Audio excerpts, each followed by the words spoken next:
कर्जमाफी निकषांवर चर्चा करण्यासाठी महसूल मंत्री चंद्रकांत पाटील उद्या संध्याकाळी मातोश्रीवर जाऊन उद्धव ठाकरेंशी चर्चा करणार आहेत, तर बुधवारी शरद पवारांची भेट घेणार आहेत। कर्जमाफीची कोंडी फोडण्यासाठी चंद्रकांत पाटील यांनी आघाडी घेतली आहे।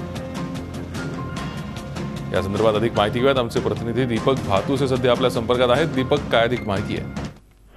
भूषण, कर्जमाफीचे निकष ठरवण्यासाठी काल शेतकऱ्यांच्या सुपाना समितीबरोबर जी बैठक झाली ती बैठक निष्फळ ठरल्यानंतर आता वेगळ्या स्तरावर सरकारने या संदर्भातले प्रयत्न सुरू केलेत आणि प्रामुख्याने जो विरोध होतोय, जे सरकारने निकष ठरवलेले आहेत त्याला जो विरोध होतोय त्यातून मार्ग काढण्यासाठी आता थेट जे विरोध करतात त्यांच्याशी एक 1-to-1 चर्चा करण्याचा निर्णय जो आहे तो भूमिका जी आहे ती सरकारने स्वीकारलेली दिसते।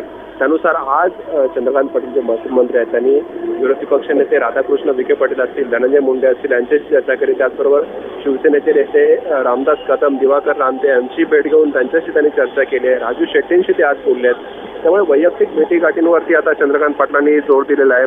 उद्या संध्याकाळी ते उद्धव ठाकरे यांची मातोश्रीवर जाऊन भेट घेणार आहेत आणि शिवसेनेने सुद्धा आपला विरोध कमी करावा, कशा प्रकारे सरकार कर्जमाफी देणार आहे, त्याचबरोबर निकष कोणते आहेत याची चर्चा ते उद्धव ठाकरेंशी करणार आहेत। तर परवा बुधवारी ते राष्ट्रवादी काँग्रेसचे अध्यक्ष शरद पवार यांची भेट घेणार आहेत। त्यामुळे सरकारने आता वेगळ्या पातळीवर हा विरोध कसा मावळेल यासाठी हे प्रयत्न सुरू केलेले आहेत। दुसरीकडे इतर कोणी शेतकरी नेते जर चर्चा करायला तयार असेल तर त्यांच्याशीही चर्चा करण्याची तयारी जी आहे ती सरकारची आहे।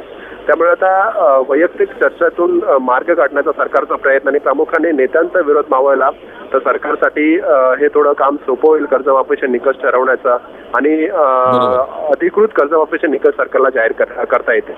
भूषण, ठीक, धन्यवाद दीपक या सविस्तर माहितीसाठी।